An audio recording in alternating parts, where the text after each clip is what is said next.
where equality is just another euphemism for mediocrity, where participation is more highly valued than achievement, where just enough to get by is the new standard of excellence. There is a small minority of people who fight back against such apathy, who struggle daily to reach new heights. These brave few are the hope for the future, the bright shining light for the next generation. They are the ones who will lead us to the places we have never dreamed of, to the undiscovered country, to reach goals only a few can even begin to imagine. Unfortunately, none of those people could be here tonight, so kick back and relax. Prepare yourself for several hours of fun, friendship, fascinating conversation, and fabulous music. All those F's, that's an alliteration and kind of a radio trick. Speaking of radio, you're listening to the most popular radio station in the history of broadcast radio, at least among stations that originate from Chris's living room. It's Curious Times. Your host is a curious listener. Here she is, Chris. All right. Hey, everybody. Welcome to Curious Times. It's Tuesday, March 14th. You have 9 shopping months till my birthday. I say that all the time, right? And next month, this time, I'll be like, you have 8 shopping months till my birthday. So welcome to Curious Times. I said that part. Melissa Bruce is here tonight. And it's funny because before I rushed off, I got to show up and threw a song on and everything. I had some major computer problems today myself, and now I have reverted back to an old Firefox, and now Firefox wants to update, and it was causing me some laggy flash problems and stuff like this with the newest one, and just like all kinds of craziness going on. So anyways, I was like rushed up until, and then when I came here, I'm like, oh no, when I rebooted my computer, some stuff didn't load that's supposed to load, and which was my audio engine and all this kind of stuff. And so I got some music on. I went running to the hair and makeup department. I'm like looking at these two black eyes of mine, and I'm like thinking it's perfect because if I just did like this, then I'm having an allergic reaction over here to this. When I get busy typing, I go like that and all that, and this is like metal. Like I'm allergic like to most jewelry and all this, so now I have this terrible, and that's white. I got white out on that, eh? So when I was doing that, I was like trying to cover my dark circles, and then I'm like trying to cover that, and I'm like putting a dab here and a dab there, and I'm like, shit, getting to where I may as well just get a freaking paintbrush and a can of white paint and paint my effing face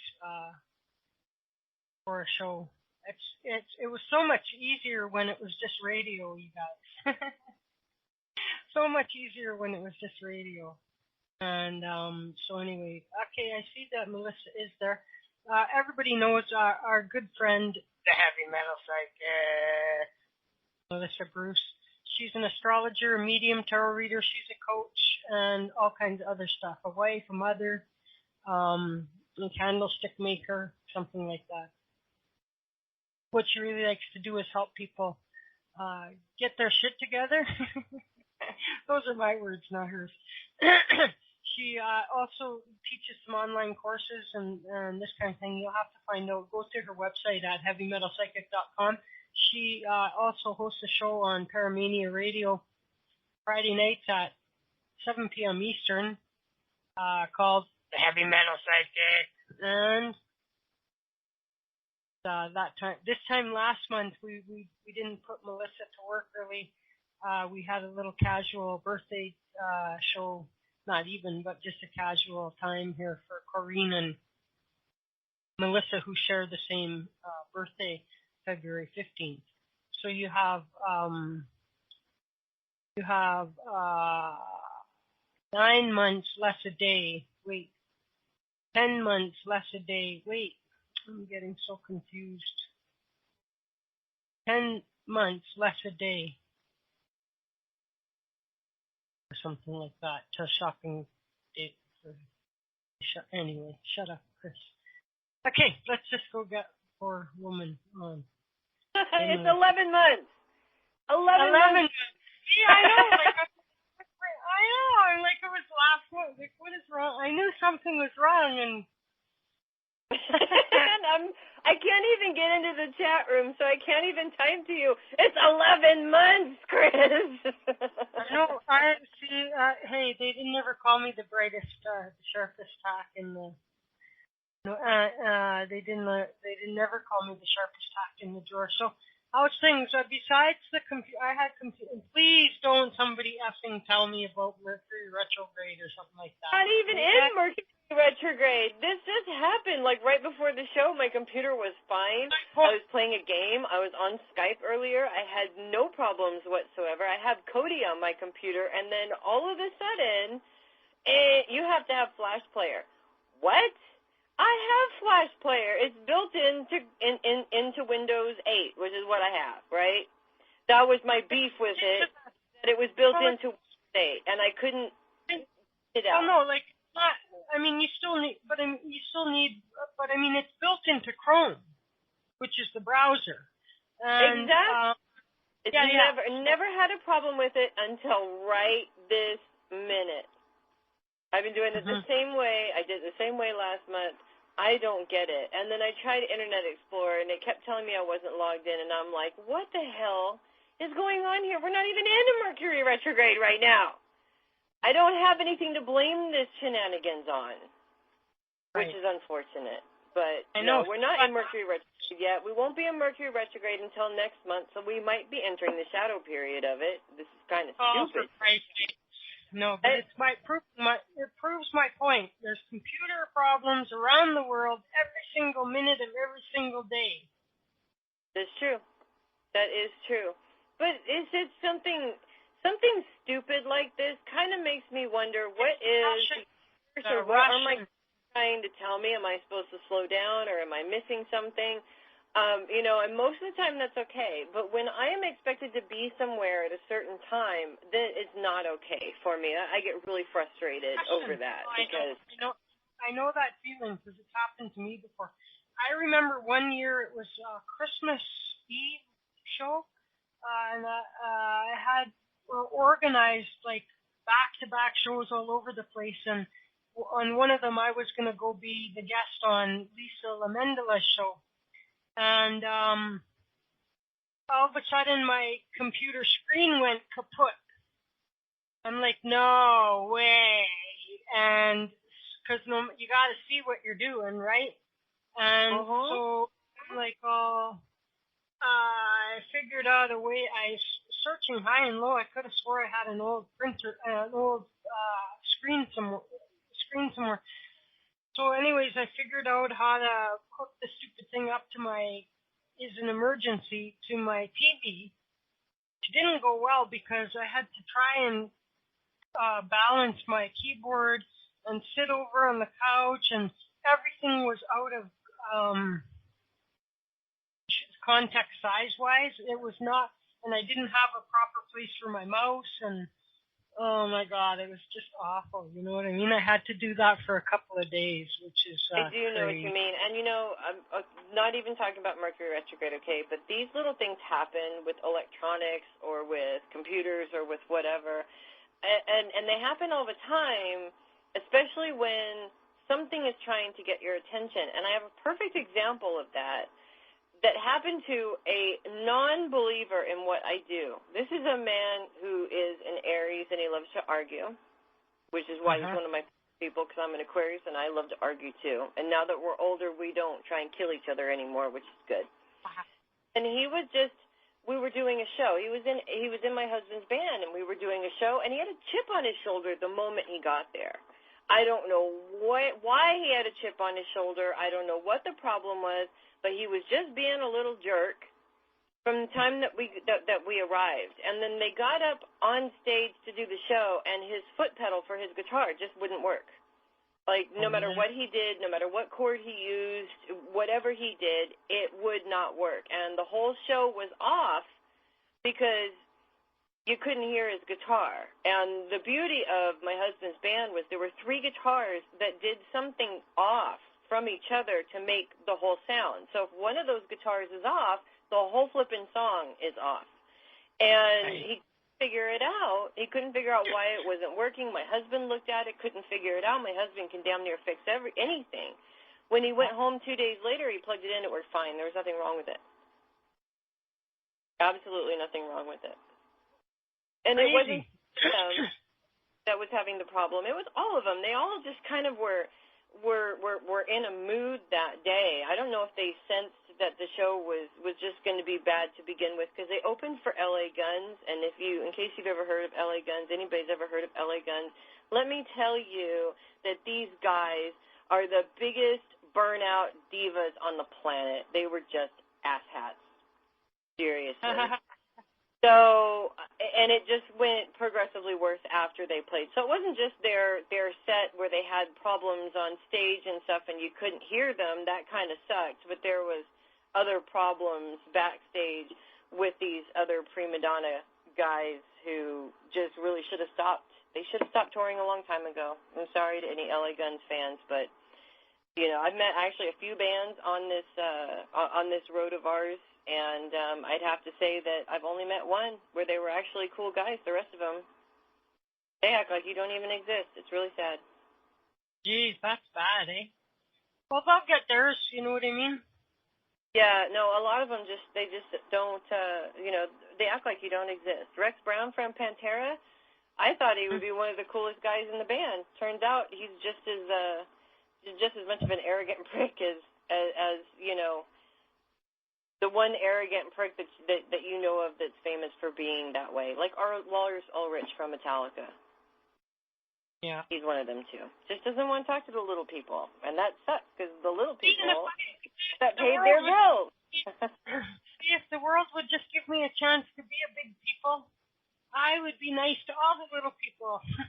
I promise. We will have to work on that, Chris.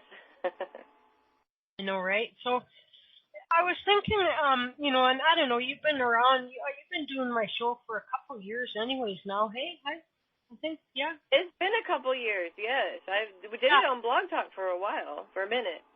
Yeah. And then we moved here, and that's been almost a year, right? Yeah, longer than a year. It was October, last October was a year, or last September was a year. Oh, wow. It's been long. Well, see, I only come on once a month, so it doesn't seem like I've done that many. It's like we've been kicking for a while, and then I was going, if I asked you this question before, I forgot the answer. And, so... They need to hear the answer anyway, so... I've got newer listeners anyways now, you know what I mean? So, I was earlier today, because I think about stuff, and so I'm all like, wonder what triggered your interest in astrology in the first place? I'm sure you answered that question for me 10 years ago or something, but... I don't know. Well, if I did, I don't remember, to be honest with you. But it's interesting. First of all, there's kind of two answers to that question. There's what started it when I was young, which was reading the horoscopes in the newspaper. And there was a couple of things. First of all, my mother and I have the same birthday, just like Corrine. We all are jammed in that one day. And, we would read the Aquarius horoscope together. And then my brother and sister are twins. Sorry, someone's trying to dial in on my phone. In case anybody heard that. And my brother and sister. So we actually had 3 signs in a family of 5 because we had so many double birthdays. And my brother, who's visiting me right now and not out here so I can talk about him behind his back, sweet as can be, he always just was a lovable person that wasn't always quite there sometimes. And this thing when we were kids and they'd get the paper out and I'd be like, oh, read mine, read mine, read mine. And then, my brother would go, oh, read mine, read mine, read mine. And then as soon as she finished reading the Aries horoscope, which is his sign, he goes, okay, now read Jessica's, which is his twin sister. And they just read it over again. And it was such a funny memory around the horoscopes that I never forgot it, and it sort of kept me checking my horoscopes on a regular basis. What actually got me into doing astrology, though, is completely different. I wanted nothing to do with it. I didn't want to do it. But I was in this internet group, which I'm sure you remember, Chris. And I'm not going to necessarily name them or advertise them or badmouth them or anything. I'm not associated with them anymore. No, I'm not mentioning them either. But two people who chose to make me an arch enemy that kicked around with us for a long, long time are over with those people now. Yeah, and I'm pretty sure I know who you're talking about, and yeah, me too. But anyways, it was a great starting place because I started doing a lot of readings there. Second of all, it sort of it helped me out because I was really sick when I started, and this was a part of that physical healing because I was actually getting out there and getting to work and really getting into what became the very roots of what the heavy metal psychic was going to become. And people were dying for astrology, and there was no astrologer there. In fact, while I was there never was an astrologer there. And so I said, well, I can just do kind of readings based on your sun sign, which is basically mediumship. It's just using the characteristics of your sign and kind of sort of working with those. But people wanted more. And they wanted to learn more. They wanted to learn how astrology worked, and I had no flipping clue. So, and it didn't help that there was a certain person named Sherry Gamble, also known as Wings to Soar, in case anybody has ever heard of her, who went around telling everybody, oh, Melissa's a fantastic astrologer. You should go talk to her. And I kept saying, stop doing that. I'm not an astrologer. I don't have the knowledge. I didn't go to school. And she got mad at me, and she said, you are going to have to get over that eventually. And I did. And I taught myself, and I didn't take a class. You can get any knowledge that you want on the internet as far as astrology, and there's also a book out there called the only astrology book you'll ever need, and it has everything in it, including teaches you how to do charts. Now, I didn't use that book per se. I did have the book, but it was so overwhelming of information. I had to break it down and focus on specifically one thing at a time. And I found out about a year and a half after I did all this, and I knew that while I was doing it, my grandmother in spirit was in there, and she was helping me, and she was explaining things that I didn't understand. And I just figured, that once you die, you get really, really smart and you know everything, and that's how she was able to teach me astrology. Well, I found out about a year later that she was actually an astrologer when she was living, and it just wasn't a conversation that she and I had ever had because we only had a very short few years with each other, and we just never got around to discussing it. So I'm self-taught and spirit-taught how to do astrology, and I don't necessarily do astrology in the same way that most other astrologers do, but the way that I do it is very much I don't want to say that. That's not a good way to say it. It's very much personalized to how I do readings to begin with, and I use it mainly as a tool in order to help people understand themselves, because the chart is the best blueprint that you have that tells us exactly what you karmically came in here to learn, what you karmically came in here to do, and who you karmically came here to do it with. That makes sense. So I was interested. The answer is I was slightly interested, thought it was fun, didn't want to do it, decided it was the best decision I ever made to learn. Sure. We all, everything, you know what I mean? It happens all for a reason and everything else. And I guess part of that is, Don't fight stuff. You don't fight it. It's gonna happen.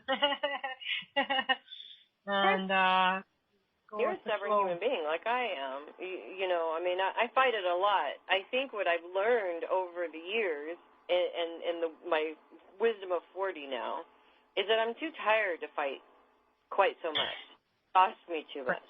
So I'm more apt to actually just do what I'm told, unless it's the really, really big stuff. Then I fight it tooth and nail still. Can't help myself. Yeah, I hear you. So, so let's just check the switchboard here. Now, is anybody here for a reading tonight? Or are we just yakking tonight, or what are we doing, you guys? Let me know. I see Brittany there. Brittany, are you just listening, or are you getting a reading? And same with Cindy. Are you just listening, or are you getting a reading? Well, you got to call in, Jamie? Call in, or if you have a headset, you just have to plug your headset in and then click the little picture of the headset that's in the upper left-hand corner of the screen, and activate, and then just say yes, share my microphone, and then follow the instructions. And but you do need a headset, or we'll get terrible feedback. So one way or the other. Let me know if you need any further instruction on that, Jamie. And I don't get an answer from Brittany or from Cindy. Cindy, reading would be fun. Okay, well, we'll have some fun then. That's good. So now, do you have anything coming up that you want people to know about, Melissa? I don't specifically, but I did just want to throw in that it is a retrograde time. Not Mercury, though. But we are currently in a Venus retrograde, and it's a Venus retrograde in Aries to boot. And that actually started on March 4th at the beginning of this month, and it will go on till about April 15th, 16th, depending on what part of the world you're in. And Venus retrogrades have a whole lot to do with challenges around love. All kinds of love. Love with, in terms of friendships or relationships, even self-love. And in some cases, there's a lot, or I'm finding a lot, I should say, with a lot of people and myself, of being forced to see things that maybe you would ignore out of love. If anybody's going through anything like that, you're not going crazy. It's just Venus retrograde. There you go. Yeah, I avoid all that crap. You know what I mean? Love. You can't avoid all that crap. Although, I mean, I understand in terms of relationships, but you could have, if you're not in a relationship, there could be issues within family members. There could be issues with friends. You could be seriously let down by an acquaintance that you didn't see coming. There's all kinds of different forms that it will show itself in, but nobody can actually avoid it completely. There's even, when it comes to self-love, there's self-love issues, insecurity issues, situations that bring these things up. Issues, in terms of love from the past or from childhood. So I actually found myself living in a Venus retrograde nightmare throughout the whole thing so far. And it has nothing to do with my marriage. It has nothing to do with my kids. It's outside sources. And it's really, it really hit me by surprise. I just didn't expect it to be quite the woo that it was. And one of those situations actually did involve an Aries. So they were really going through it, but I had to go through it with them because they happened to show up at my house to go through it. Oh, of all the days of the week, you got to show up at my house. You got to show up with that. Yeah, it was not, I'm not going to get into detail, and it was not nice, and it was not pretty, and all I got to say is drugs are bad, and nobody ever, because they kill families, and, we managed to avoid that, and everything is okay, but seriously, if he ever shows up at my house like that again, I'm kicking his ass. That's all there is to it. Yeah. And I'll videotape it so y'all can watch. You could be like Carol,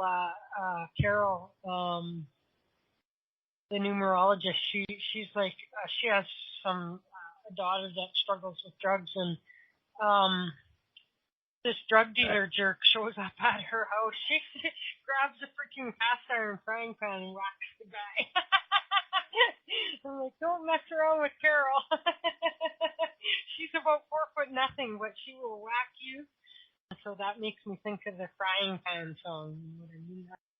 Yes, I almost had to do that, and I'm willing to do that when needs be, and I would have done that if I had to. But it's, you know, and it's one of those things. This is an issue that I avoid. I avoid it like the plague. Like if you come up to me and I can sniff it or smell it, or you know, if I know that it's there.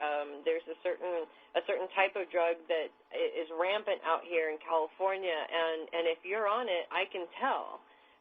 I'm an empath, you know, I can tell, but I can also see what looks like a skeletal face on the person that's sort of overlaying their own face, and that's my own personal way of telling you're on something. And if you're on something, you get the hell out of my house. You get, like, as far away from it as possible.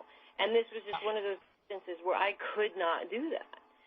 And so it put me in a very difficult position in terms of love for myself and for my family and for this person and, you know, all across the board. And I was literally forced to see things that I didn't want to see ever in my life. And not only that, but my kids had to see it. And it sucked. Yeah.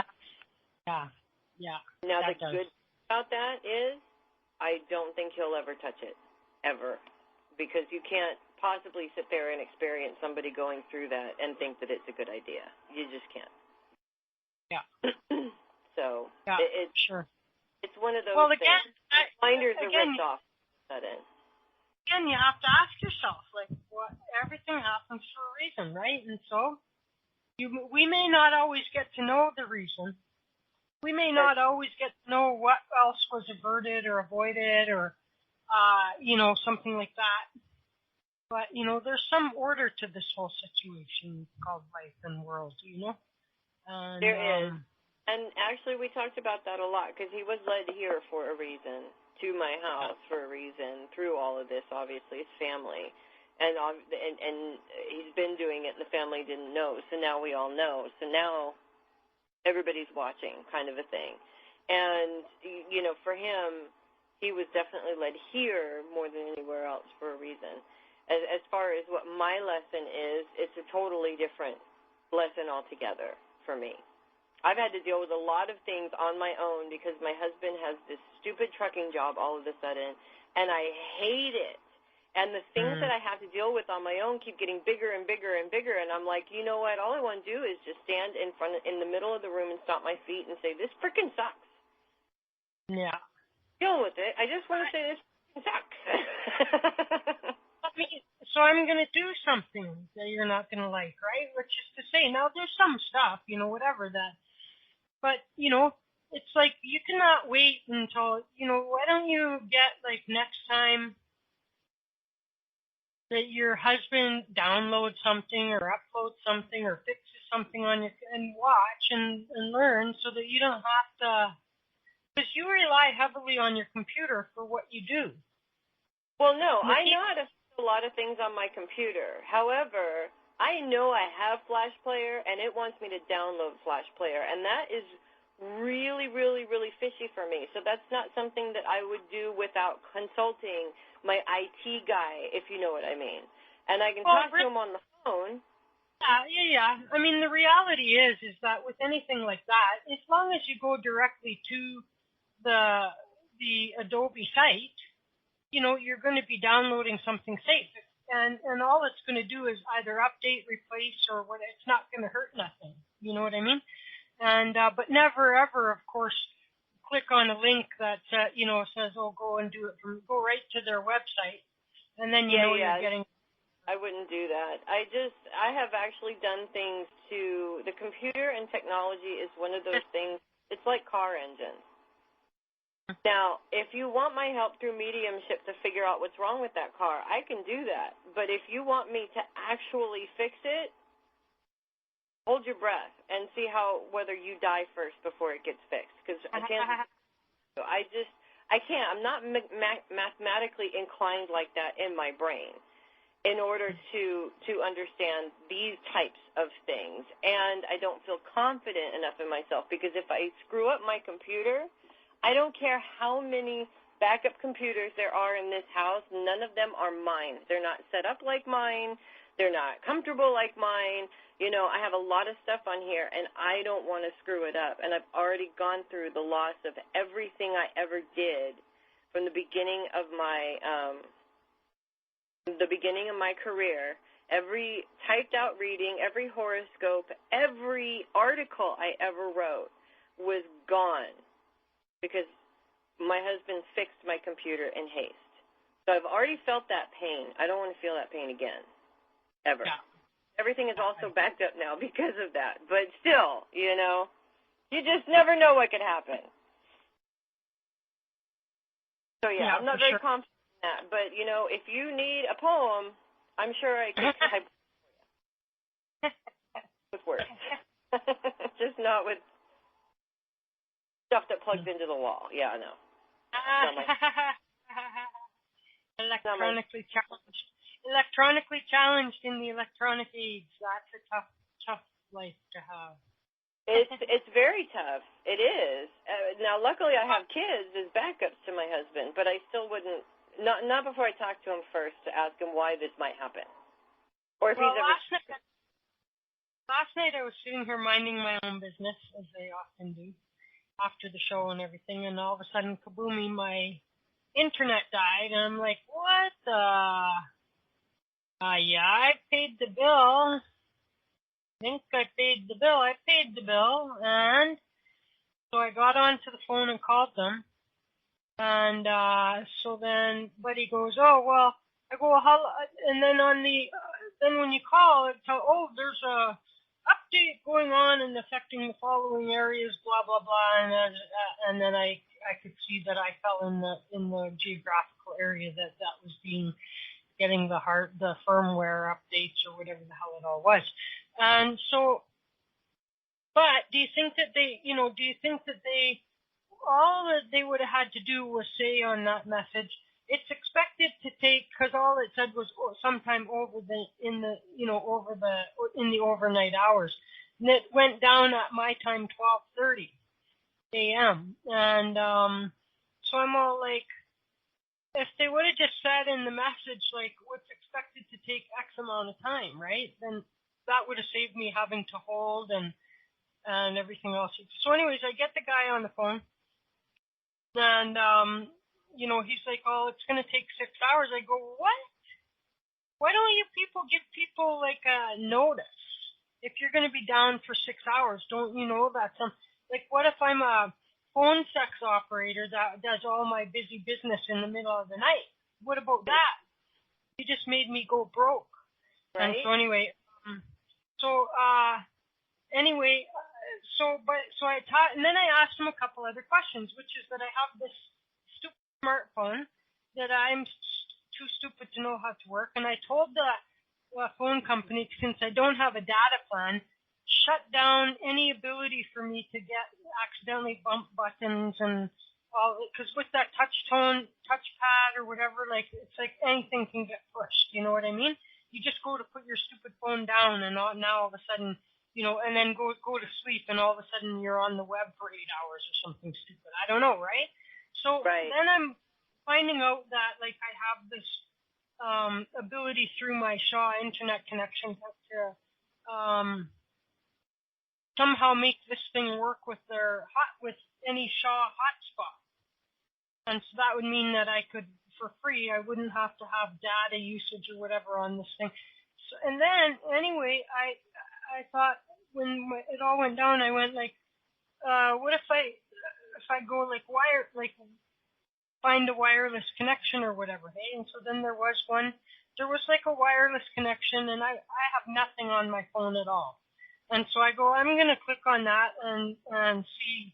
And it was making these little signs up here telling me like that the thing was, connected, but it wouldn't let me go nowhere. And so I can't figure this stupid thing out at all. For me it's a glorified alarm clock. That's the most I'm using it for. And but I want to figure out how the hell you're supposed to use these stupid things, because I want to be able to. Well, if I hook up my own wireless, because I do have an old wireless modem, I don't know if it would work really anymore. It was practically brand new because I hardly ever used it. And so if I hook up a wireless modem, theoretically, I should be able to be online or whatever, like with this thing. Speaking of that alarm. Yeah, speaking of the alarm, time for my message. And so my husband is like that. He will get something new, and he will sit there with it for hours, and he will figure it out. And if he can't figure it out, he'll go on YouTube and find some video that explains it to him. He's worked on our cars through YouTube videos. He's learned how to do all of this green screen and video and audio, and he runs soundboards. He does all this stuff because he taught himself how to do it, and he'll sit there with it until he figures out how it works. And that is his superpower, really. Yeah. I mean, he just sits there and he figures out how these things work until he figures out how they work. I have no for that. Absolutely zero patience for that. It bores me, it frustrates me, and it winds up broken on the other side of the room because I'm done with it. I'm looking for Wi-Fi, but I go, it searches for Wi-Fi in the area, and then I found one that was open and available. So I clicked on it. I wasn't worried about security because I have nothing on the phone. I have a couple of phone numbers stored, and that's it. And it was making this blinking thing to show that it was connected and everything. But then I went www.intuitalks.com just to see if it would get to the web to Intuitalks. And it didn't do nothing. And so I'm all like, well, that's a useless piece of shit. And but anyhow, once I get this thing hooked up through Shaw, like if I ever left my house, I could, as soon as I enter an area where there's a Shaw hotspot, there would be some kind of notification on here or whatever, and then I'd be able to use it. But yeah, I was thinking I could dig out the old stupid modem or whatever you call that stupid thing, the wireless little thing that gives you that makes your internet connection wireless. But I don't want to, I still need to be hardwired for the show for my computer. So anyway, all that crap aside, Melissa, I was just quickly going to say, when you've been single as long as me and living alone, you have no choice but to and you're not a billionaire, you have no choice but to figure out how to do stuff on your own. And I also that's true, and I'm very spoiled to have somebody, because literally we'll get new phones and I'll just leave him alone for a day, and then I hand him mine and say, okay, what do I do to make a phone call?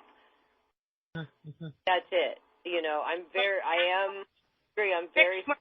and I don't know what I do if I didn't have him. I figure it out, but at this particular stage, if I don't have to, I'm not gonna. So I kind of fixed my fridge by going online to figure it out. I figured out it was a compressor. I also figured out what part I would need, but I also figured out, I'm gonna unplug and replug, and it kind of, I need a new fridge, but it was making some serious terrible noises and smoking, making this burning smell, and so I saved it in the nick of time. And same with my furnace. It's it needs a kick every now and then, and so I know now I've really zeroed in on where the problem is, and so usually it takes me a little bit less time to kickstart it back again. And I had this problem with a leaky, something in my in the bathtub drain along the way was leaking, and I knew that it wasn't from the tap source. That was through the drain. And so then there I am. I'm cutting out finally a little hole in the wall after I went like a year without having a shower, because of that. And I'm like, oh, this is ridiculous. I have to do something. And so I cut out a little where I thought it would be, and sure enough, there it was. It was easy peasy to patch, and like I'm all, why didn't I do that like so much? And then I have this hole in my ceiling. Hey, this little hole. I made it as small as I could, but I had some have a bunch of old drywall downstairs, and so I cut out a piece of drywall and plugged the hole with it, and you could hardly even tell. Like, if I had some stipple, because I have stippled ceilings, if I had some stipple, I could just like smack that up over top of that, and you would never ever even know that happened. And so, you just gotta do it, right? You just gotta figure this stuff out. But anyway, I'm gonna play a song, and then we'll come and take a couple of calls, okay? Okie doke. Okay, and I'm gonna go with something longish. And so, we got Melissa here still, and yes, Melissa, you here? Yes. Okay, awesome. So tell people, we got a couple callers for you.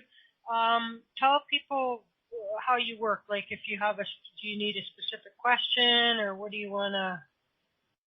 I generally leave it up to the individual who wants the reading. If you have a specific question, feel free to answer or to ask it.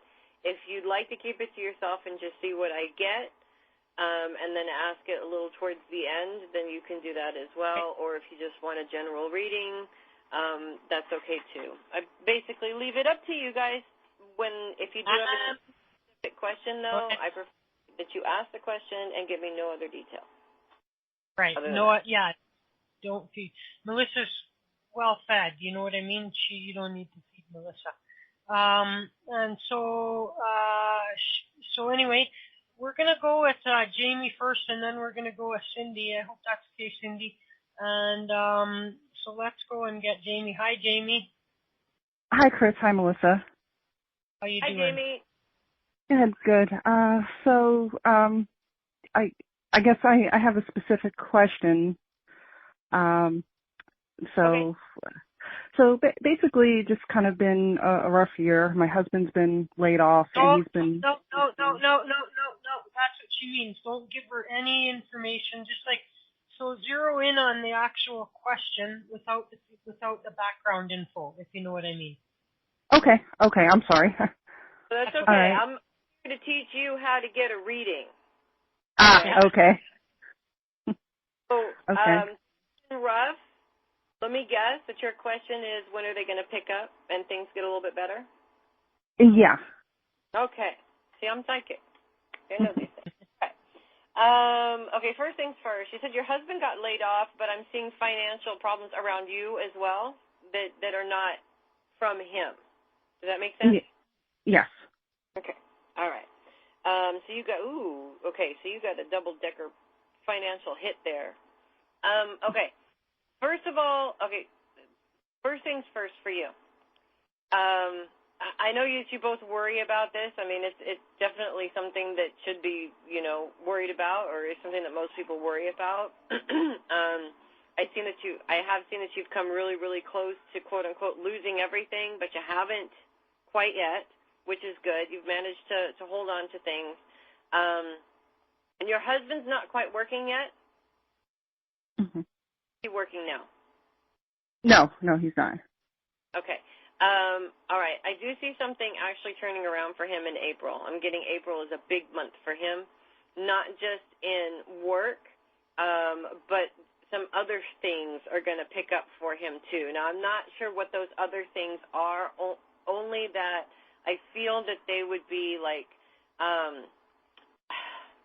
more projects and things that he wants to do, not necessarily that he has to do to make money, but he can make money off of these projects. Does that make sense?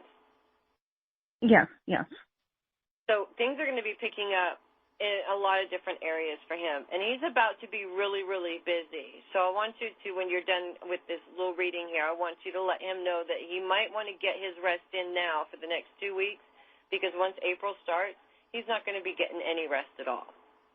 Okay. He's going to be very, very busy. And financially, things are going to pick way up for him. Now, the job that I'm being shown for him may not be his first choice of a job, but it's actually going to work out better in the long run.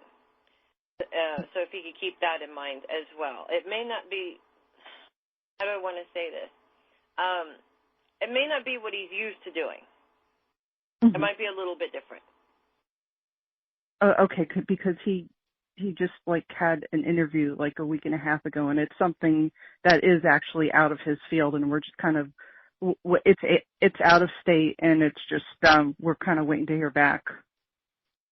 Yeah, there's good possibilities in this job, very good possibilities for him, and a move may be scary, but it might actually be just what the family needs to get back on track. Okay, so keep that in mind also. Okay, now for you, are you okay? Are you like an independent consultant, or are you independently work for yourself? I kind of yes. I'm a massage therapist. Okay, all right. So you can move anywhere and do what you're doing. Mm-hmm. I know that the place that you're at right now is. I don't see that the energy there is very good. Sometimes it can be, but sometimes it's not. And I don't see that this is from clients. I see this around somebody else that's using the office. Does that make sense? Yeah, it does. Okay. So you need a change as well, a big time. It's not that the place is horrible and you hate the place and you can't go there, but this job and this movement to this job is going to open things up for both of you. Mm-hmm. Okay. And I do see that you have children? Yes. Okay. Okay, is it 2 children? Yes. 1 boy and 1 girl? Correct. I am so good. Okay, I'm sorry. That was my ego talking for a second there. Okay. The kids are not going to want to move.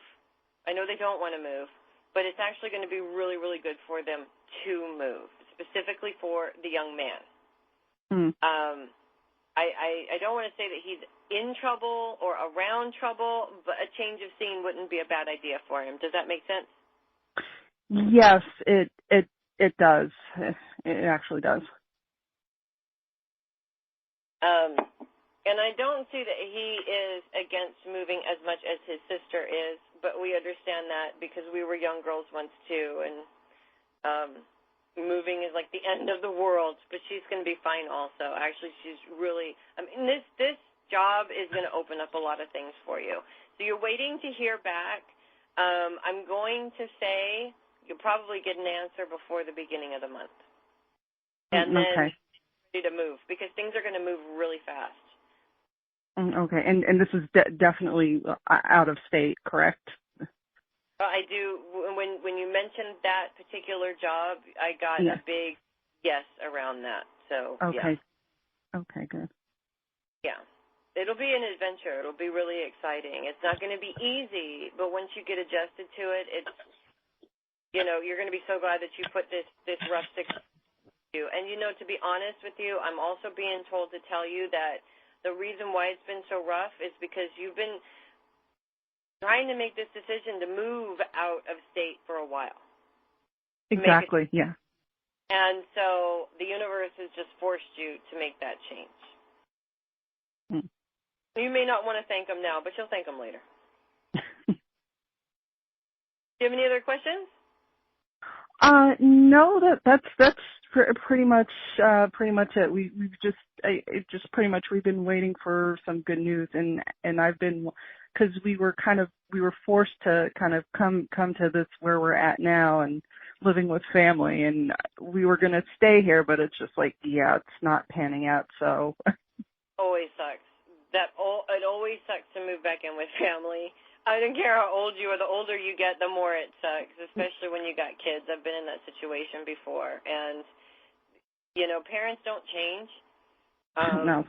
Even when we get older, they don't change, and they still kind of sort of we're still their kids, and it's a very difficult situation. It's always better not to live with family if you can get away with it, but sometimes you have to, in order to really understand the value of what you had before. Yeah. I know my husband's been in that situation a couple of times. This time around, we're like, yeah, we understand the value of what we have. Please don't send us back to mom and dad's again. So far, so good. But good luck. Okay. For sure. And can I just ask really quick, is this job in a place where there's a lot of water? Either around the Great Lake, around an ocean, near an ocean, something. It's actually like DC area, like where we came from Maryland, and it's right outside of DC by the Chesapeake Bay there. So. Oh, okay, yeah. I think you're golden. Okay. Thoughts into it, and remember that the more you worry about it, every single day that goes by that they don't get back to you, it heightens the worry. The more you worry about it, that's the energy you're putting into this. You don't want to destroy the manifestation. You want to keep good hopes that you're going to get what you want. That's oh my God, that's exactly what I've been doing. I've been worried, and I know it takes, because I used to work in HR, and I know it takes time for them to get back and make their decision, and I'm like, oh my God, they're not gonna, so yeah, I've been worrying. Yeah, you can't help it. I mean, first of all, you're female, and that's just what we do, right? Yes. And, second of all, you're human, and that's what we all do also. I mean, even I get myself caught up in it from time to time, and then I have to stop and go, no, I'm not going there, because I don't want to make myself sick doing this, and number one, and number two, that's not the energy I want to put into it. So just try and stay positive, and every time you find yourself going into that worry place, take yourself out of it. Just take yourself out. It's that easy. You just take yourself out of it and put your focus on something else. And before you, that phone call is going to come. All right, thank you. All right. You're welcome, and good luck. Thank you. Thanks so much. Take care. You too. All right, James. Thank you. Good luck. And I did neglect to shout out, and so hello, Amy and Boo Boo's there. Brittany, how you doing? If you want a reading, you need to let me know somehow, Brittany. Christy, Cindy is there. Dan, Diane, Jamie, Marie. Hi, Marie. Hi, Medium Renee Richards. Mike, how are you doing, Mike? And Sandy, Wildflower Wind.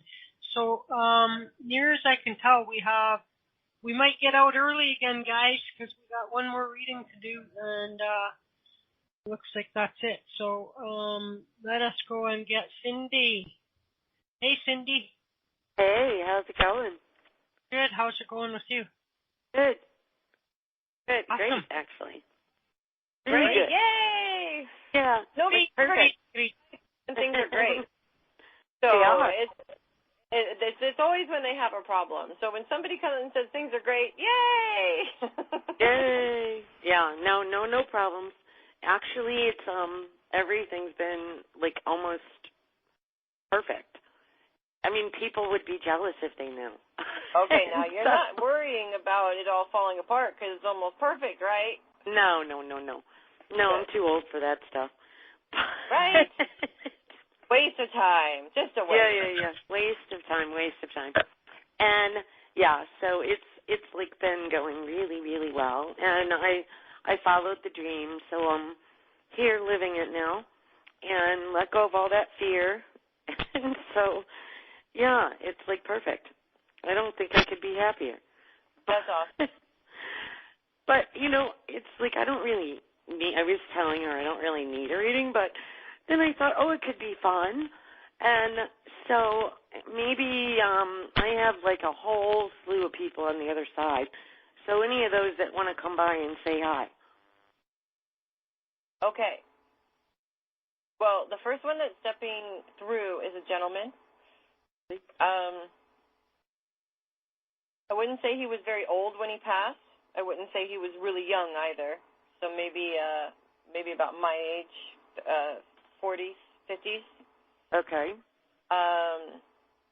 Very sharp dresser too, or at least that's how he's coming to me. He's a very sharp dresser. Kind of his hair slicked back a little bit. Okay. Okay. Okay, you have to repeat that.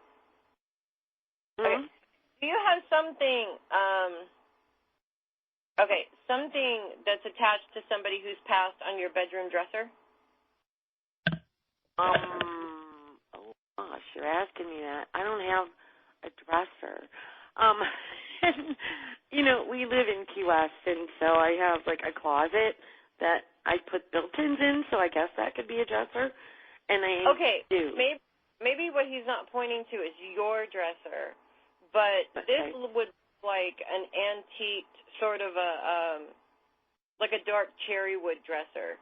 Something that you would find from like old Victorian times, maybe. Right. Okay. I know why too. You can take this. Yes. Okay, this may be how he's identifying himself, is he's pointing out this dresser. There's also like a I wouldn't say a cloth, but it's kind of like a lace doily on top of it. Does that make sense? A white one? Yes. Okay. Very pretty. Like, I would love to have one. Yeah. It's Holy Spirit deliver, you know what I mean? Yeah. Okay. Go on. Okay. Okay. First of all, he says two things. He's showing me coins, and not like pennies necessarily, but just random change you've been finding. Mm-hmm. And he's also showing me feathers. Okay. And these are little white feathers that you've been seeing around you as well. Does this make sense? Yes. Okay. So he wants you to know that he put those there for you. Okay. He also says he wants to congratulate you on paying attention to the clues that they were all sending, not just him. But this was a group effort, they said. And you have been doing a great job paying attention to all the clues that are coming at you. So not just from the time that you started to living your dreams, now that you're living it, but also the continuation of that, especially with your own life lessons. Does that make sense? Yes. And he's also saying that there was a really big lesson that you went through recently. I mean, this was just a really big one emotionally for you. But also right afterwards, you got a surprise. Okay. And he says, that was from me. Oh, cool. Okay. And he's not telling me what the surprise is. He's just saying that was your you did a really good job. Here's a present kind of a thing. Okay. And I would almost say that it sort of mimics like, when a child has good grades on their report card, they get an A or something like that, and that's kind of what it feels like to me. Mm-hmm. Okay. All right. The last thing that he's saying to me, does somebody smoke around you? Yes. I don't see that you smoke, but somebody around you smokes, and it's like in your face all the time? No, it's me. It is you? Yes. Okay. Yeah. Well, I don't all the time. I smoke too, okay? But I don't he smoke is all adamant the time, but yeah. He doesn't want you to do that. So of course not. He died from lung cancer. Right. Okay, well, that would make sense then. But, yeah, he's adamant you need to do something about that. And I'm just going to sit over here and pretend that I'm innocent and don't do that so that he doesn't get mad at me. And course, he says, yeah, right, anyways. We'll talk later, kind of a thing. But he's very, he has such a wonderful, paternal, absolutely loving feeling to him. And he just wants you to know that whenever you feel or you think that you feel that he's around you, he very much is all around you all the time. And he's very proud of you. And he says that he's saying if any one of you could do it, I knew it was going to be you. I hope that makes sense. Yeah. Well, and you're probably pulling through my father, just so I can validate for you now. I have a lot, almost my entire family is over there. But, yeah, it's my father. I wasn't close to him until I was an adult, but he died from lung cancer, so he doesn't like that I smoke. But he didn't quit smoking either until he was, like, almost gone. So he gets it in that sense, I think. But then my sister got lung cancer, and I took her to chemo and radiation for 11 weeks. And so that's probably why he's pushing it a little more. Well, yes and no, because you have a lot of exciting stuff coming up for you. Some of it you've planned, and some of it you have no clue that it's coming, but it's going to be really cool. That's all I can say about it. They're not going to tell me anything else. Cool. Okay. And you know why he's pushing this smoking thing, because he wants you to be able to live through it, right? Yeah. And he and your sister, they had different plans and things that they wanted to do, and it was cut short. Well, my sister's still alive. She's in remission. But my brothers both of my brothers are over there. My grandma and grandpa, which I took care of. And then the other side, grandparents. So it's most of my family is on the other side, but the sister with cancer is in remission. Very good. Well, then she can do those things that she wants to do also. She got very lucky. She was stage 3B, so she got really lucky. Yeah, obviously she was being helped. But there's only so much they can do to help. They can't get in the way of what is supposed to be written as fate. Right. So, the fact, obviously, that he is saying that to you says that you have a choice. It's not necessarily written in as fate. However, it doesn't mean that it can't come to pass either. So that's his. I know that I get angry when anybody living or dead tells me what to do when it comes to smoking myself personally. I'm an Aquarius, too. So. Am too. So I'm an Aquarius. I just had a birthday on the 6th. Is what? I just had my birthday on the 6th of February. Did you? No, mine's after Valentine's Day. Yeah. So I'm like, my dad and I were close because I was just like him. I was, that defiant child, but he loved that about me. And so it's like I just did whatever. And even when he died, he didn't want anybody there, and I showed up, and I just looked at him and I said, Dad, I know you didn't want anybody here, but you knew that I never listened well. And he gave me a big hug around the neck. Aww. Yeah. So, and he's like, it's time for me to go with the angels. And I'm like, okay, Dad, go ahead. But that's one of the qualities he liked best about me was that tenacity, I guess. So, but yeah, you know how Aquariuses are. You're one. Well, yeah, no, when I see that quality in my own children, I love it until it's directed at me, and then I have a problem with it. Well, of course, you're an Aquarius. And I won't own it either. It's like, I don't know where that kid got his argumentative streak from, and my husband's like, okay. Hello? Yeah. And you're into the music, too, and that's what I interview musicians here in Key West. Really? So, yeah. Awesome. So I was listening to the first part of the show, and I was worried about my friend there that has her face on the screen right now. Chris? I can see the screen. So I get into the dang. Yeah. And so I had to come in here to show her I still do the L word, but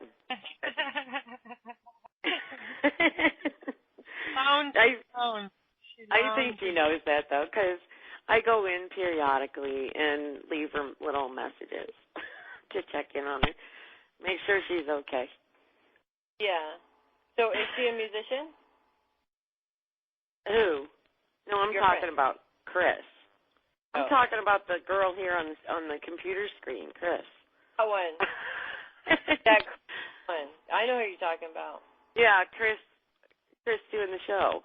I was giving her a hard time before the show, so it's kind of like, okay. I have to say that one of the favorite signs of an Aquarius is Sagittarius. Yeah. They really know how to. Aquarians get so stuck in their heads that Sagittarians can really pull them out of that and into the real world, and not in a way that is, I guess, pushy, more like coaxing. Come out here. It's going to be fun. That's true. And everything is going to be fun. If it's not fun, there's no point in even doing it. Mm-hmm. And I agree completely with that at my age. So it's like, yeah, I'm just kind of dropping all the fear and kind of doing what I want now. Good. That's excellent. I know it takes a long time for anybody, including Aquarians, believe it or not, to overcome that fear. Because, we have a tendency to spend so much time in our heads thinking about it and pondering it. My mom's also an Aquarian, and that's her favorite word. I have to ponder it. You can only ponder something for so long before it either makes you crazy or you just say enough is enough and you get off your butt and do it. And that's the Aquarian way, is getting off your butt and doing it. Because if you get stuck in that pondering place, you will never get out of it, ever. I know. And, it's like just letting go of that fear and just running with it. It's not like, just having faith, too. I just feel like Spirit is always going to give you what you need. And so just, understanding that and moving forward. But I'm having a blast here in Key West. So oh, my gosh, like 2 weeks ago, I would have given anything to be there with you. It was like raining and gross, and we had so much rain in California that we were all like sick of it and thought we were in Washington all of a sudden. Yeah. Now it's not.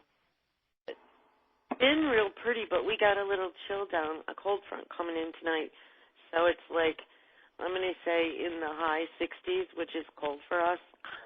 And so, yeah, I went outside and I had to come back in and get a jacket. Yeah.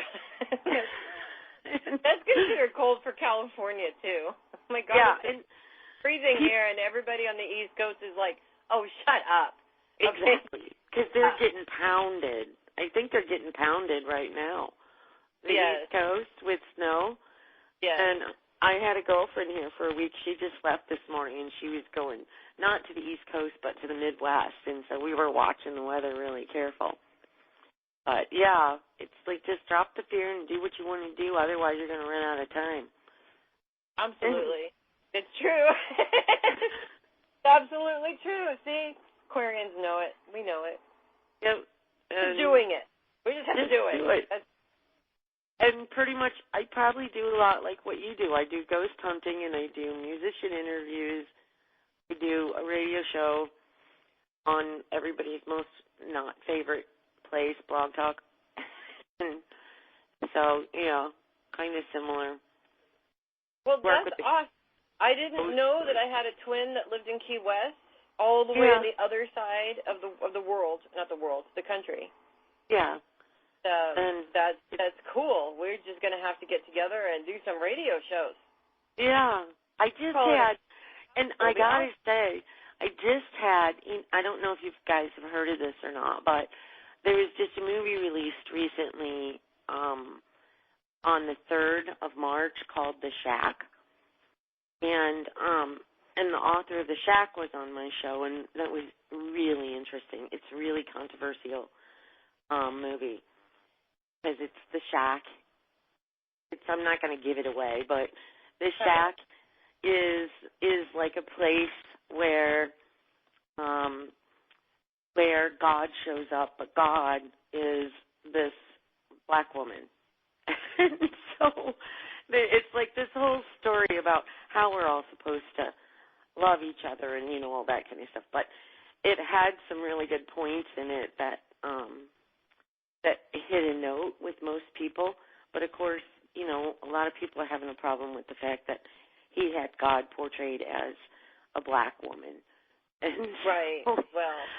And it is what it is. But, actually the shack was just a metaphor for his heart, for the things that he kind of held in and, from his life. And so he hated the shack. But anyway, it's a good movie. I just saw it on Thursday. If anybody has it around them, they should pop in and see it. Yeah, I'll have to take a look for that. Yeah. I'm sure I can find it. Yeah. And I understand the controversy. Because there's a lot of people that believe that God is actually a woman, not a man. And I happen to be one of the believers. Actually, I believe that there's both. There has to be a yin to the yang. There can't be one sex. It has to be both of them. Yeah. And, it's like just his portrayal of what he felt. And so, it's been, like, with religious people, it's been a little problematic. So, but, again, we're going right into the controversy, right, because we're Aquarians. That's right. You got to get in there and stir the ship. Somebody's got to do it. It's got to be an Aquarian or a Sagittarian. That's our job. Exactly. But thank you for the reading. I'm sure that you pulled through my father, my biological father, and he would say things like you mentioned. And the chest of drawers that you talked about was one that I ended up having, and I refinished it, and I gave it to my daughter. Oh, okay. And it's an antique. It's really old. It's a beautiful dresser. Mm-hmm. Lots of character to it. I mean, from what he was showing me, it's absolutely gorgeous. Mhm. It was. It had the old, I don't know what you call them, but the like little steel things to hold the mirror on. Oh yes. Oh, you know what I'm talking about. And it had all, this carvings and all. It's beautiful. But I didn't want to bring it to hurricane country, so I gave it to my daughter before we left. Yeah, I can see why. Yeah. I can see why. And I'll keep my earthquakes over your all's hurricanes any day of the week. Thank you very much. You're welcome. Can I answer Mike real quick? He's in here saying, have you seen Robert the Doll? Actually, I work with both ghost tours down here. And, I've seen Robert lots of times. But there was one of the ghost tours had a Robert the Doll that was an unauthorized doll. And they were all afraid of it because it was doing all this weird stuff in these shops and things in Key West. And one of the ghost hunters was moving out of Key West temporarily to move north, and he had this unauthorized Robert in his car, and he calls me and says, hey, Sin, can you take this doll for me? And so it's in my guest bedroom right now. And so it's supposed to be haunted, and it was moving around in these shops and doing all these oddball things. But, yeah, Robert's really popular down here. So, Robert the Doll. Is there anything in your guest bedroom? I have an unauthorized Robert the Doll, which basically can be a problem because he's haunted. The original Robert is a haunted doll, and you have to get his permission for everything before you do anything, or bad things will happen. And somebody made this doll without authorization, and he supposedly doesn't like that. So it was in a couple of different shops here in Key West, but the owners were having issues with it, and so one of the ghost hunters was asked to pick it up, and when he picked it up, he didn't want to travel with it, so it ended up in my middle bedroom. I would have destroyed that doll. What? I would have destroyed that fake doll. No, I'm not going to. It's not done anything since I've had it, and I've had it for a couple of months. It's fine. I'm not, it's kind of odd, but I'm not I kind of have an understanding with Robert. The guy that wrote the book, Robert the Doll, is a close friend of mine, and he had some attachments, and I worked with him for months when he was writing the book with these attachments, and so we kind of came to an understanding with Robert, and so I think if somebody else had him, there could be a problem, but because of all of the work we did, and I'm not saying I'm special or anything, I'm just saying, when you're working with something so closely, you kind of grow an understanding, and I feel like he's misunderstood, Robert, I mean. Yeah. And so he gets a bad rap because it's easy to put a bad rap on a doll. Yes, especially people who are afraid of the doll. Right. Yeah. And so I just thought it was funny when Mike was asking about Robert. No, it didn't cause their computer problems. Like Chris said, that happens every day. Right, so Chris? Let me ask you a question, Cindy. Do we have another call? No. Chris? Okay, good. No. Can I ask you a question, Cindy? Yeah. You do mediumship in your investigations. I mean, are you an investigative medium or are you an investigator? I'm a closet medium. You're a closet medium. I was a closet medium, too, at one time. I only do it when I get calls from the restaurants and bars and shops and stuff down here. If they call me, I'll go and check it out, and I'll talk to them about what's there.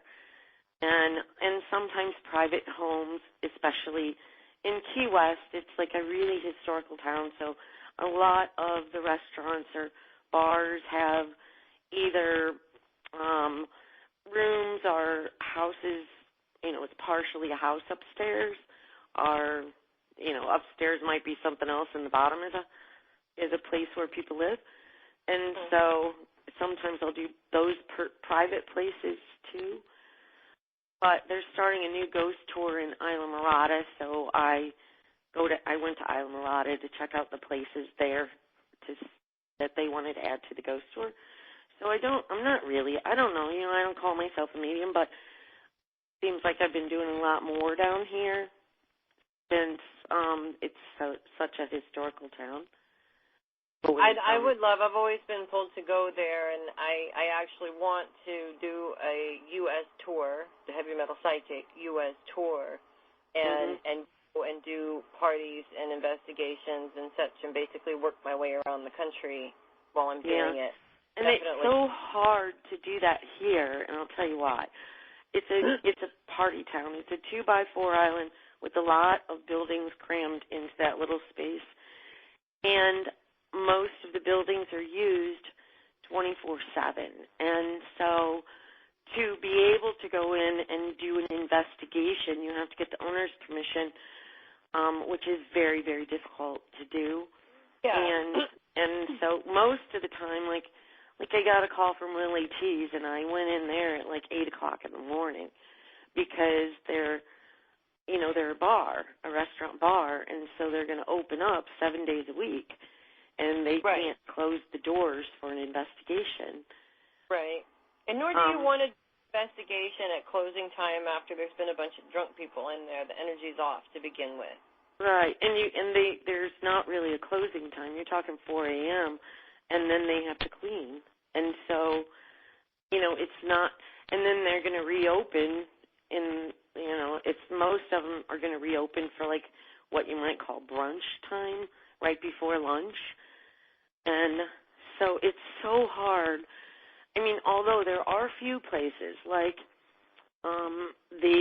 what used to be the Chameleon Club is now the Key West Theater, and the Chameleon Club has always been known to be very haunted.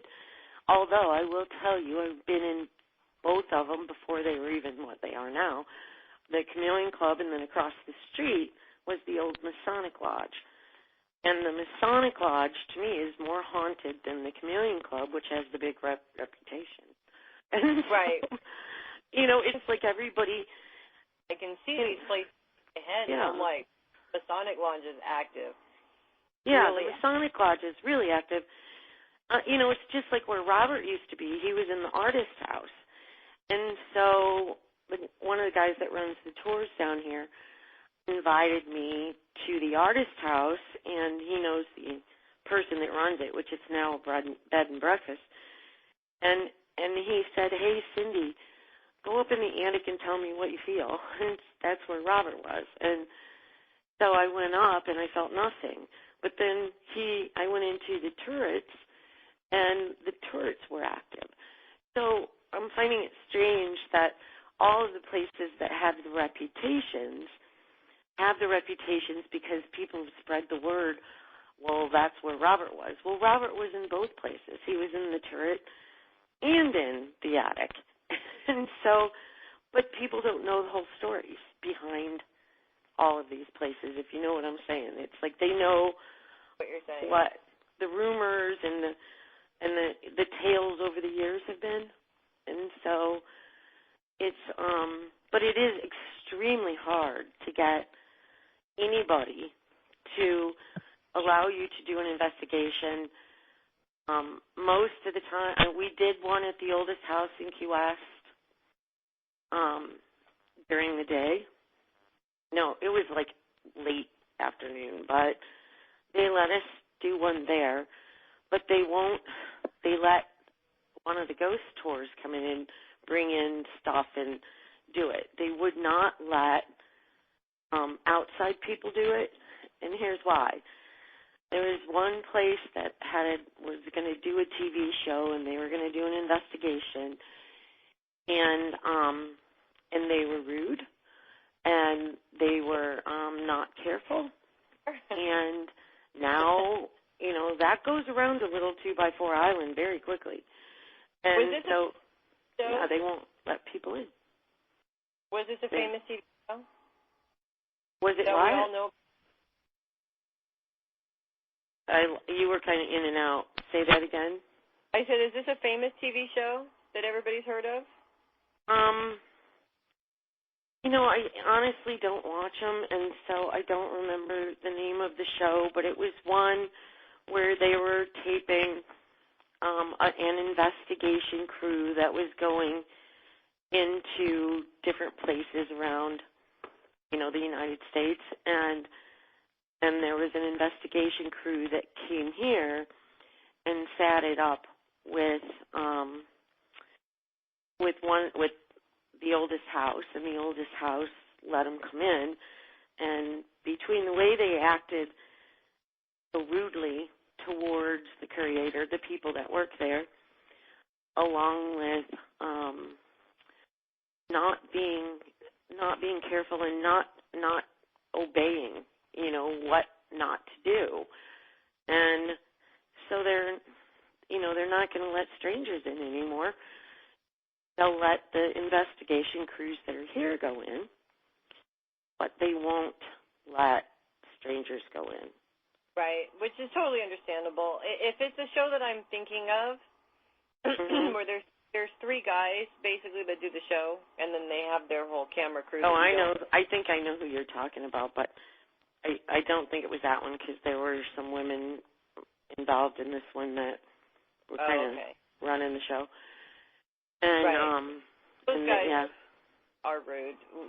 We've had experience with them here in California multiple times, and people cry. I got to find out from you who you're talking to, see if it's the same one I'm thinking of, because, yeah, they are. Actually, if it's the same one, the one guy got a new show, and Robert went there. All of the rumors about Robert are wrong, too. All of the crap you see written about Robert is not right.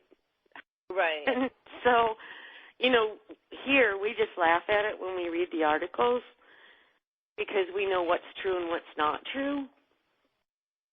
Not true. But that's rumors spread. Somebody tells a sensational story, and that's the truth that people get, and they just go and they keep telling that tale, and then pretty soon it gets even more embellished and even more kind of crazy, I guess. And like a game of telephone. It is. It's a game of telephone, and then when you do want to, stand up and say, no, this is the truth behind the story of this, people don't want to hear it because it's not as good as the story that they made up. I know. And that's about everything. Yeah. To me and that's why I hate those TV shows because they dramatize it. It's a lot of fake crap. I went on an investigation with these people out here in California who go to these various places and do these investigations for other people. And I thought, this is interesting. They're not just going in and doing it on their own. They're inviting people to come and buy tickets and do an investigation with them. And it was the biggest load of crap I'd ever seen. Mhm. They weren't teaching people to do an investigation. All of a sudden, one of them was taken over by a spirit, and they did a seance, which was like a joke. It was an absolute joke. And I thought, this is why people are afraid of these things. This is why people are afraid of ghosts and spirits and stuff like that, because there's people out there that are keeping people afraid of it. I know. And it just blows me away, too. It's kind of like not everything that you hear is true. And, I love doing research after I've gone to a building and finding the answers. And I have several friends. Well, David is one. He's authored quite a few books, Hauntings of Key West, Ghosts of Key West, Robert the Doll. And he spent years speaking to people that were there, and over the years, their family members are finding actual documentation, and that's how you come to the truth. And some of the things that are said, just by word of mouth, could, if you just took the time to do the research, you would see that it could not possibly be true. It's true, yeah. That's very true. It's like even down here, there's a story about one of the buildings down here that there was a fire, and that it was a preacher or pastor and his wife, and the pastor thought that he was having an affair. And so the pastor thought that she was having an affair in this building, and so he blocked the doors and set the house on fire. And supposedly she was actually in there teaching children. And all of the children perished during this fire, her and all the children. Well, it couldn't be possible because the building, there's no record of a fire at that particular time. There is records of fires, but not at that particular time. And no record of any child being, any fire or children being killed at that particular time in that building. Right. And so it just became one of those games of telephone where people heard it, so they passed it on. Now it's got to be true, right? Right. Absolutely. Unfortunately, most of the history of the world that we know is based on that same game of telephone. I know. And it's kind of, I don't even say anything generally. I just keep it all to myself because it's nobody's, like you said, nobody's going to believe you. They want to believe the stories they've heard, or they think that the people that told them have the knowledge of that particular place. Right. And that is not always true either. I mean, some of these people have, never even been in the building in Key West that they're talking about, and yet somebody else thinks that they, they're well known, they must know. And so it's like, no, they don't. But I don't say anything. I just let them believe what they want. And it's just kind of funny. Yeah, no, it is. I find it funny, and I don't at the same time. Right, yeah. Because, on the same hand, the Aquarian in me is like, really, people? Really? Mm-hmm. It is. It's kind of, it's frustrating, but at the same time, I don't know how many articles we've seen posted on Facebook which are not true. Oh, the one with the moons. That one's my favorite. Every year in August, we're going to have 2 moons because Mars is so close to us, so close that it looks like another moon. Yeah. It's not even scientifically possible for that to happen, and I know. it's never before. But you know what I'm saying? I just bypass them. I just kind of chuckle and bypass, and the stories from down here in Key West. When I see right. those, well, as an astrologer, every time that crap comes out, I get 1,000 emails asking me if that's really going to happen. My absolute one, though, was that the moon was going to turn green on 4/20. I wonder if that's coming back around again this year. That was pretty funny. And full moon, it was going to turn green on 4/20, and my mother-in-law actually shared that one, and I said, obviously, she knows nothing about pot smokers at all. She wouldn't have shared it. Yeah. I wrote her a personal note, and I said, yeah, if you smoke a lot of weed, it might turn green. Might. But it's kind of funny. It's like, like you said, it's frustrating and funny at the same time because, nobody knows who I am, and I do that on purpose. And so, for me to go to somebody and say this, they're going to look at me and shake their head. When they have this friend over here that they think knows all of it. It's just like politics, actually. It is. It's just like politics because people come up with I've heard some of the dumbest crap about what's going on politically in this country, and I'm like, well, who told you this? There's a lot of stuff that we don't know, and I get that, but I have heard some absolute downright ridiculous stuff in this election and the last ones and all of this, and I'm like, where are you getting your information from? Some bum on the street who doesn't even have access to a computer to find out what's happening, and it blows my mind. But at the same time, most of the time I just brush it off. It really depends on my mood. But if I am in an argumentative mood, just look out because the Aquarian in me cannot shut up. I know it's shut up. It is. It's like that. But yeah, I don't know. I just usually bypass it. There's so many articles that say the same thing, and they're all the wrong information. But it's like I said, you're not going to change all of these people's thoughts, on what really happened. So it's a waste of time, a waste of breath, and you're just going to let it go. I know David was going to write another book about writing the book, Robert the Doll, because so much happened during that period of time when he was writing the book. He literally lost his hard drive 4 times writing that book. Oh my gosh. I know. And the one time it was actually in a safe, and when he took it out of the safe and put it back in his computer, it was blank. So it's like it wasn't. He knew what was on there, but it was like the whole time he wrote Robert the Dial, the book, there were all of these things going on. So he was going to write another book about writing the book, Robert the Doll. And after all that happened during that period of time, he decided not to write the book because he didn't want to go through it again. And so he just dropped that. Yeah. And he also wrote a book, and anybody that has an interest in this kind of stuff, I don't know if you've ever heard of him, but Count Moncasso. What a weirdo guy. The guy here in Key West that kept the woman that he loved after she was dead in his house and took care of her and body up, and he's got the diaries from Count Moncasso.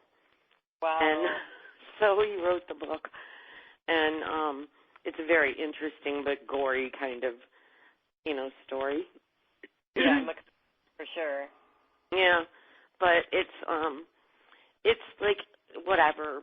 People just decide they want to believe they're gonna, and yeah, I'm telling Mike. Oh, sorry, Mike, but all those stories are not really true. No, some of them are, just not all of them. And some of them are, but not all of them. And so, yeah, you could get David's book if you haven't already. And see. Oh, I definitely. Yeah, and this Mike guy, he's like Robert the Doll. Robert has become so famous. Everybody comes down here to see him, and then the second that they post a picture, it's like, did you get permission? Have you ever heard of Robert? I have never heard of Robert, but if I do make it out to Florida, I think I will definitely get in touch with you because I would like to meet Robert if he is willing to meet me. Well, he's in the museum here. He's under glass in the museum here. So anybody can go in and see him whenever they want now. They just have him protected under glass with alarms. And so, anybody can go in and see him. I'm sure that he's a sought-after doll. I could take you, though. Yeah, he is. Nobody gets him, though. My friend Bonnie down here got to take him out of state on an airplane, no less, for some TV show. But other than that, and my other friend took him to Isla Mirada for some kind of a talk he was doing about him. But they don't let him cut loose for most people. Because he's not in really good shape anymore either. I mean, he's a doll from more than 100 years ago, so they have to be real careful with. Right, that's totally understandable. Yeah, but you can go in and see him, and I could take you and show you where, I tell you about the story and take you to the artist's house and the places where he was before he was moved to the museum. Right. And we can even walk in. I don't think I'd be able to get you into the attic or and if somebody's staying in the turret rooms, then you can't get in there either. But, it's like, because I live here, when they're empty, they let me in. When they don't have a guest staying there, they let me in. Right. But if they can rent the room, it'll all work out the way that it's meant to work out. Whenever I my butt all the way over there, which my husband has also been pulled to Florida a lot lately too, for I don't know what reason, but he keeps bringing it up for some reason. Yeah. So I don't even think he knows why he keeps bringing it up, but obviously we're meant to go Florida for something. Yeah. So, I know a lot of people all over the country and parts of Canada as well that I could set up events and parties along the way and just kind of do a working trip and then have some fun in the process. Well, and you know what you could do when you come here? I have actually a psychic medium coming in the end of April, and we set up a gallery for her upstairs at the Hard Rock, which is also a historical haunted building down here. Oh, God. And the Hard Rock was more perfect for the heavy metal psychic than doing... I know. So she's going to be upstairs, the Hard Rock, but then Kelly's Caribbean will allow us to have a room upstairs, too. And they're both haunted buildings. All these buildings were homes at one time, and then they were bought out by, the restaurant chain or whatever. And so there's all these stories behind each of these buildings that were built in the 1800s, and now are Hard Rock Cafe, the Women's Club, the Audubon House, all these different places. And so, it's kind of cool that, how much better would it be than to have somebody like you in upstairs, the Hard Rock? That would be awesome. You got me thinking now. I could probably do a whole Hard Rock Cafe thing all across the board, really, if I sell myself correctly. Yeah, you could. They're pretty... Well, at least here in Key West, we're really extremely open-minded area. It's just a little bitty area, but they're really open-minded here. And so, there was no problem when I called the Hard Rock here and asked if we could do something like that there. I'm not sure how all of them would feel. You'd have to work with them because I think some of the Hard Rocks might not really want psychic mediums there, but you could try it. Depending on where. Yeah, depending on where they are. And but down here, it's all about historical hauntings and things like that. So there was no problem. Right, and I love old buildings more than anything. I live right down the road from Gold Country where they first found gold. Oh, cool. And there's, maybe 10 minutes away from where they literally first found the first gold nugget is the old Hangtown. they used to call it, and now for political correctness, we're not allowed to call it Hangtown anymore. They even cut down the tree they used to hang people with. Aww. It's crazy here in California, but the buildings are still original buildings, and I don't care what the building is. I just like to go in there and feel it, and And that's, you probably just go nuts down here. Like, a lot of the buildings, like the oldest house is now just like a museum that's open to the public, but of course, they have rooms with the red velvet rope across the front of them, but have all the old furniture and stuff. Yeah, they have all of the, or not all, but a whole lot of the original stuff in these buildings. So, like the furniture, all the antique furniture, even the dolls from back then, all of this really cool old stuff in there that was original with the house. Yeah. And you'd probably love that stuff. Really. We have cool. that out too, but I've seen them all already. I'm done with them. I'm ready to move on and see some new stuff. Buy this stuff, but I don't care. Yeah.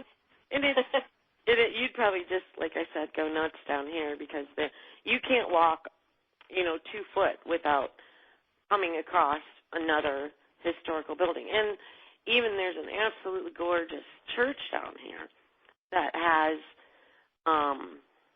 I guess you'd call it, what do you call it with the caskets that are above ground? Whatever they're, I got it on the tip of my tongue and it won't come. It's a mausoleum. Yeah, it's like, and there's, I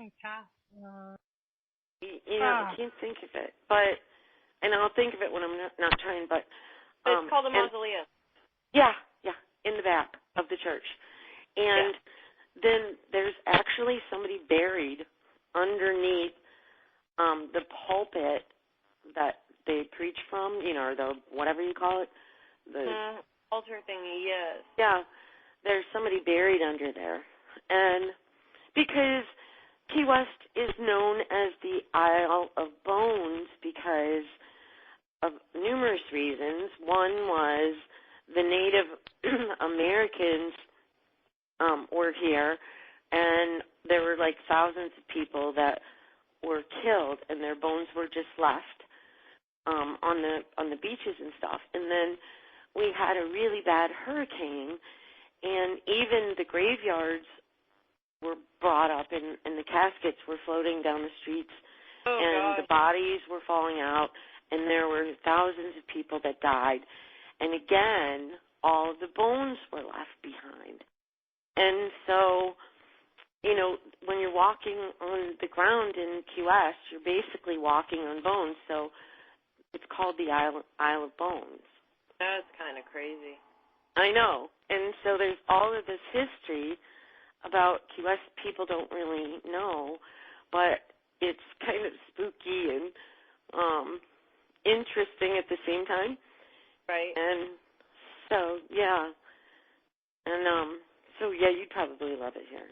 I probably would. And actually, I really want to explore the whole East Coast. Being a California girl and California history, and it's cool and all, not as interesting to me because I have acclimated with this energy for so long. That it's like, okay, I'm done with this. I want something different. I want and not just time periods and history periods that I know, but to go into like in Florida that I don't know, because I don't know much about Florida's history. And the 13 original colonies, maybe it's a different story. But I want to explore both aspects of it because one of the things I love about mediumship and history is the spirits don't lie. I don't care what that document says, the spirits don't lie. Right. And I learned through a lot of aggressive research in history because I can't get enough of it. It's like my heroin addiction is that even documentation can be falsified. It's all, a lot of it is written in the perception of whoever is writing the story. And you have proof of that happening with stories like Richard III and the Tudors. He was vilified, and he may not have even been that bad of a person, really. But these people wanted him to be a bad person in order for their claim to the throne to be legitimate. I know. Had to be a person. So it is crazy. It's like that happens all the time, and I agree with you. I went through some of these places with a medium friend, and she was getting stuff that nobody could validate. But I'm like, so what? How many things happened in this building over all of these years that was not documented?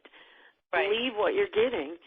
And, she was getting a little discouraged, and so I had to uplift her and tell her, believe what you're getting because spirits don't lie. And, there's so much that has happened that not everything's documented. You can't possibly document everything. No. And so, it's, I always say that. And that's why I love walking through places with other mediums to get their perceptions on different places, especially we have several ghost tours here, but I work with two of them. And going to the places that they go to and seeing what different mediums get there, because I also feel like some spirits might like me, some spirits might like you. You know what I'm saying? It's like there might be a spirit that doesn't want to talk to me. They'd rather talk to you, and vice versa. And right. just like people. Yeah, no, I agree. And they connect with energy just as much as living people connect with energy. So I agree with that 100% as well. But also I like going through with different mediums and getting different perceptions of a space as well. I mean, I work with different mediums for that purpose.